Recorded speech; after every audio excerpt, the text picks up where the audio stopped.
There's a lot to talk about in the Pocket gimbal camera world. There's the release a couple of months ago of DJI's Pocket 4, the unexpected early release of Insta360's dual camera Luna Ultra, and then there's the is it or isn't it released Pocket 4P, DJI's own dual camera version.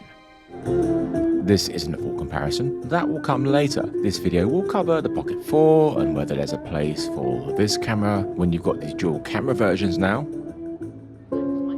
It also includes my initial review of the Luna Ultra, which is really impressive, but I'm mostly focusing on the image quality of it in this video, and it can look really fantastic. It can also have some very serious issues in certain settings and situations. They told me that they're working on new firmware, but I have no time frame for this, so I felt it was important to cover it here.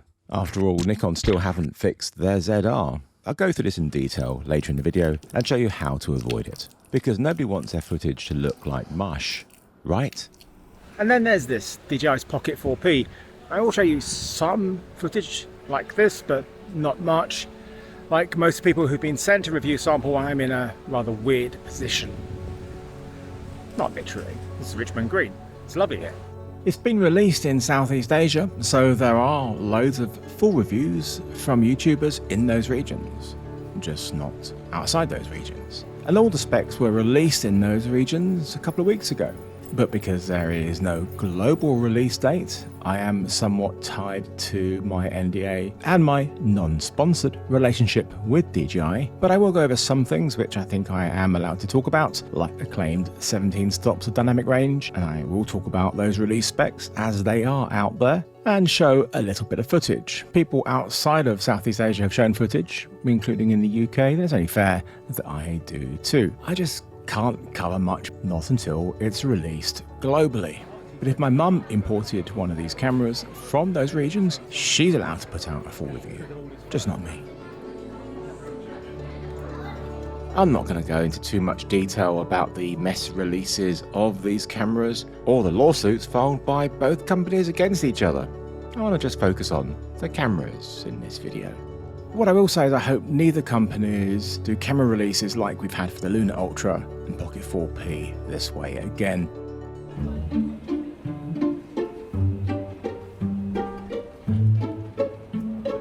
The Pocket 4 was released in April and has been widely anticipated, as the Pocket 3 was such an unexpected success. But it was met with disappointment by many, because on the surface it didn't appear to be that different from the Pocket 3. But also didn't help that both the 2-camera Insta360 Luna Ultra and the 2-camera DJI Pocket 4P, although it was called 4 Pro at the time, had been leaked months earlier. Nobody here. And the Pocket 4 only has the 1 camera, and it certainly wasn't helped when DJI teased the Pocket 4P in China on the very day the Pocket 4 was released. But I do think the Pocket 4 has a lot going for it, although nothing that the Pocket 4P doesn't have as well, and in some ways better. But it's cheaper, it's smaller, so more discreet, and it's still a powerful little camera. The main new things with the Pocket 4 won't make a huge difference to the average user, but for people like me they are important. We now have full D-Log rather than D-Log-M, which gives much more flexibility in post and better dynamic range.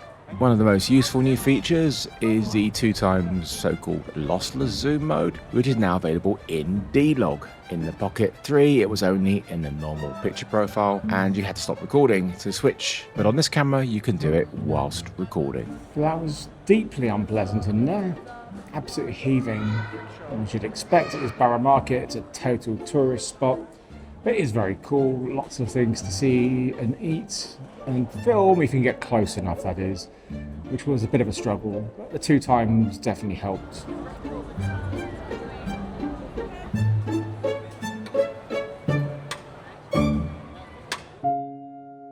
This 2x gives you a 40mm equivalent field of view from that 20mm optical lens. Is it lossless? Well, not really. Both DJI and Insta360 use this term, but there is a drop in quality when using them. The 4K resolution is maintained, but the detail isn't quite as good. When in the normal optical mode, it's quad combining the sensor's full pixels to create larger pixels, which gives you a cleaner image and with better dynamic range. In the lossless modes, they use all the pixels of the sensor, and a 1-inch sensor is not very big, so these are very small pixels.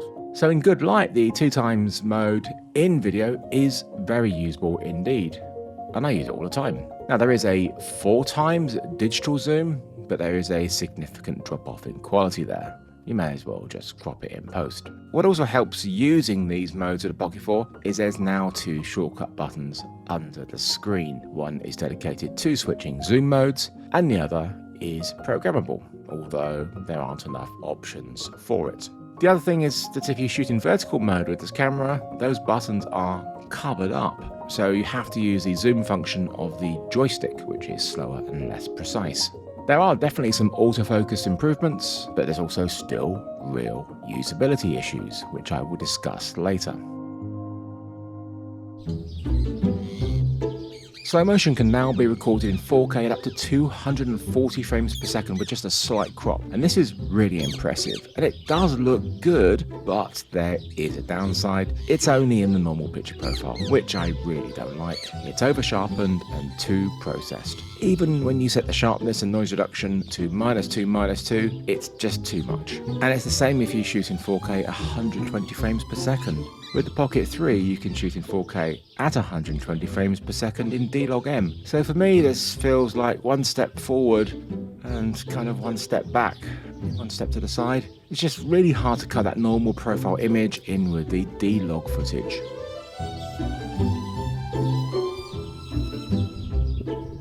That wasn't the plan.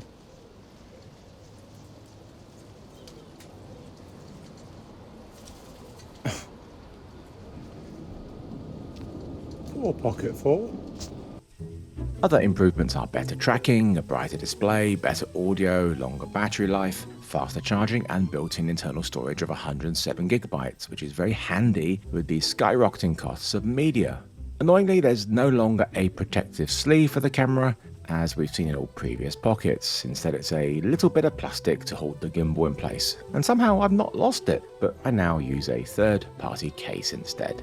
These improvements are really mostly the same for the Pocket 4P. The obvious difference is, of course, that second camera, which has a 60mm equivalent f1.8 lens and a 1/1.28 inch sensor.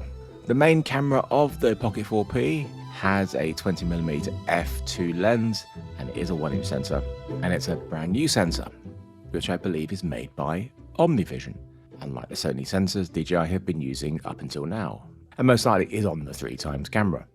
This new sensor is pretty special thanks to its low-fic technology, which holds the extra highlight detail. I'm not going to go into the full technical aspects of how this happens. I'm sure somebody else will cover that. But it does make it indeed capable of much better dynamic range than we've seen with the Pocket 4 and seen with many cameras. But you have to use a new D-Log2 picture profile for this. But you can only use this with the main camera. In fact, the 3x is not available at all, which is really annoying. They can at least just leave it on and it simply switches to standard D-Log when you go to 3x. Because having to go into the menu to change your picture profile just so you can access the 3x when you need it is far too fiddly. But the big question that everybody's been asking is that claimed 17 stops of dynamic range in the 4P in D-Log2. I have no way of measuring it, but comparing it real world to the Pocket 4 and 4P's D-Log, there's definitely more dynamic range there.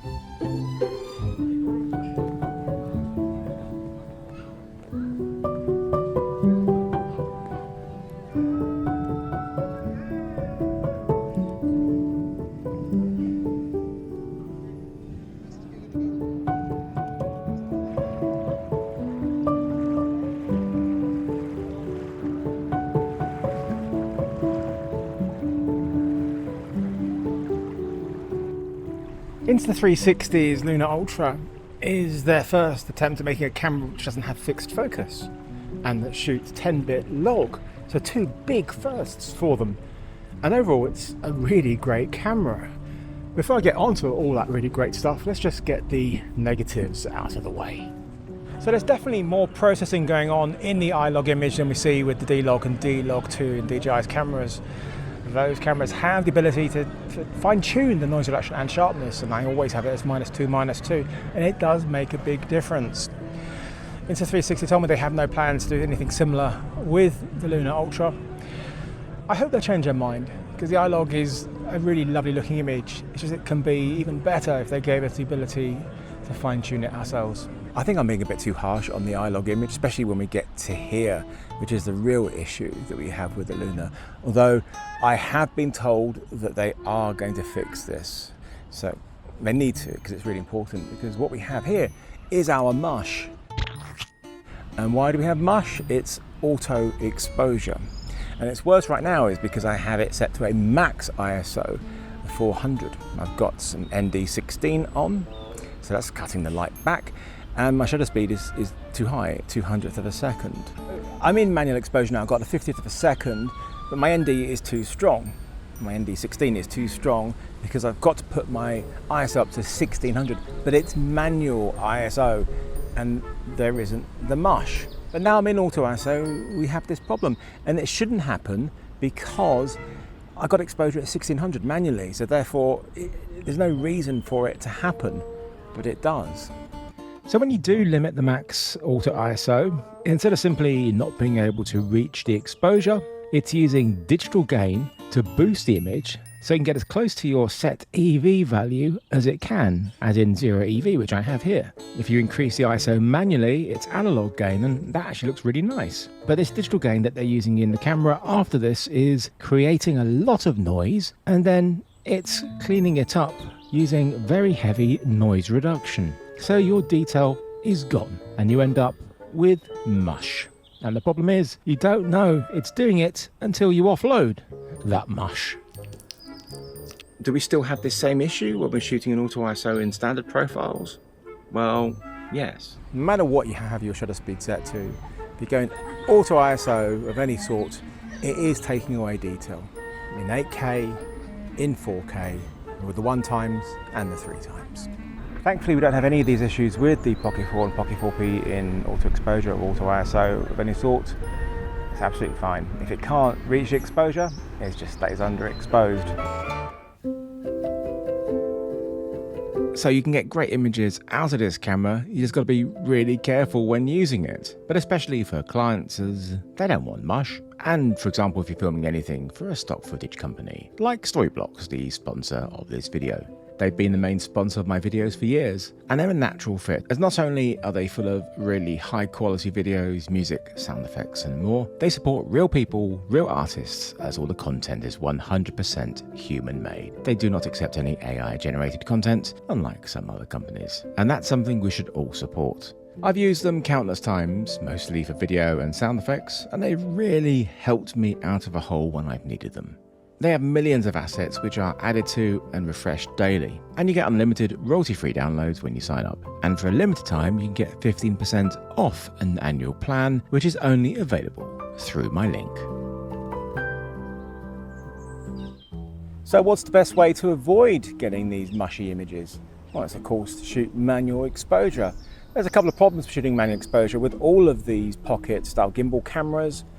Getting an idea of what your exposure is very difficult because there's very limited actual exposure tools on these. You know, we've got no histogram, it is a small screen. Zebras would be nice, we don't have those.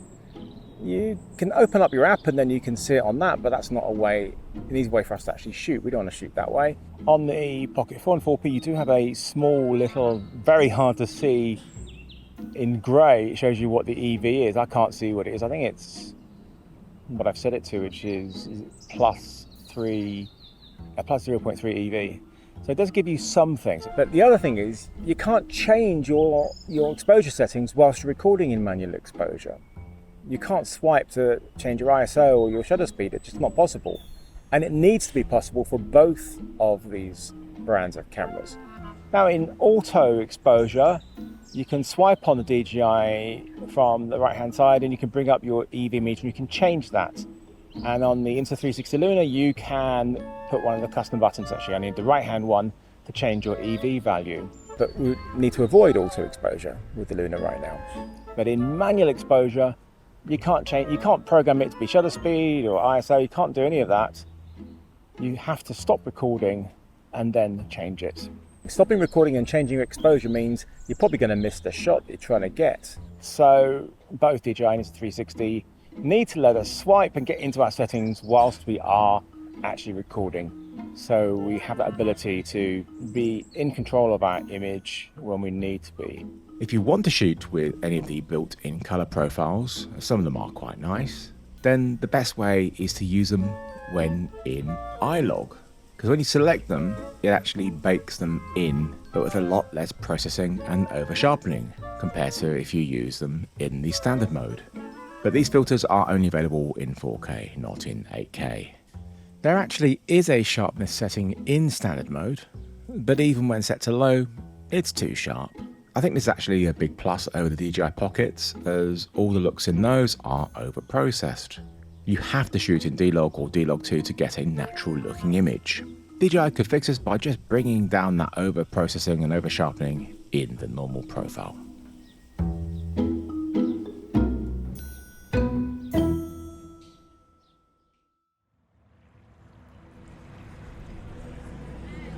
The dynamic range of the Luna Ultra is very good, and the highlight roll-off is really nice. I've mentioned that there's an 8K mode, but personally I think you should just stick to 4K, as you get those combined quad pixels to give you better dynamic range and a cleaner image. The other issue is when you're shooting in 8K, you can't switch between the 1x and 3x whilst recording. I really like the 3x and I use it a lot, constantly switching not just between the 1x and the 3x, but also the 6x, which is the lossless zoom of the 3x camera. Just like the 2x lossless mode in the DJI Pocket 4, there is more noise in the lossless modes on the Luna. So you may need to do a bit of cleaning up in post. I do that with Neat Video 6. There's also a 2x mode, which is the same lossless thing, but using the main camera. Personally, I tend to skip that and just use the 3x as it looks better. There's also a 12x mode, which is a digital crop of the 6x zoom, so there's a real drop in quality with it. You may as well just do it in post. Another really nice thing about the 3x camera is the close focus is really close. It's just 15 centimeters, so you can get some really nice macro shots with it.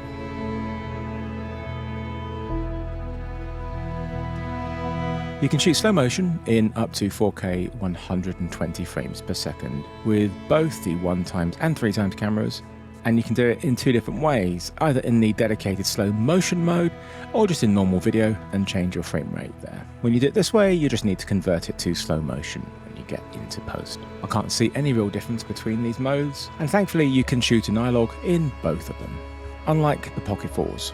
Yes, you can go up to 4K 240 frames per second in those. Because it's in normal profile, the quality just doesn't compare to the Luna 4K's 120 frames per second in iLog. DJI really need to address this.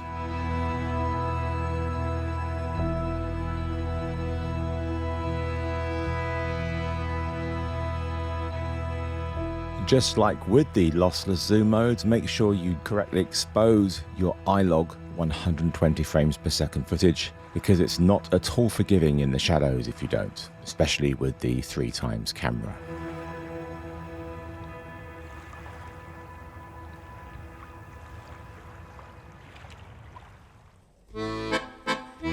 The detachable screen controls have been much praised, and rightly so, but I found when you do separate them, the frame rate can drop really quite badly.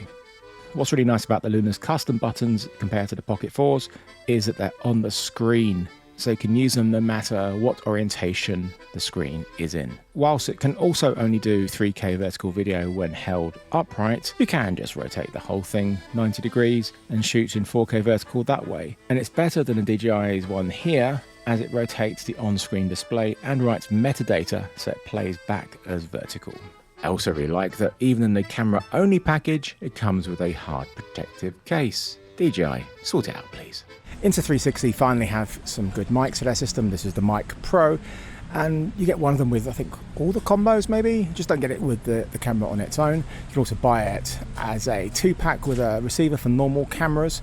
It's got 32-bit float internal recording. You can use it as a stereo mic on its own, And it's of course got this e-ink display, so you can put whatever you want on there.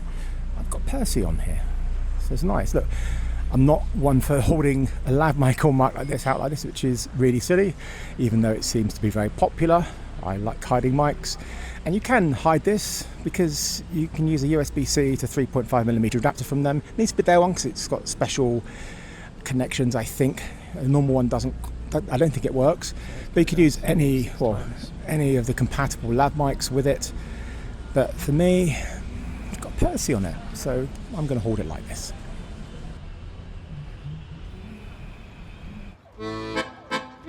As this is Insta360's first camera to have or even need autofocus, it actually does a decent job most of the time. But the DJI Pocket 4 cameras are better. They are more mature after all. But they also have a number of issues. The key thing that they have over the Luna Ultra is as a rudimentary subject tracking.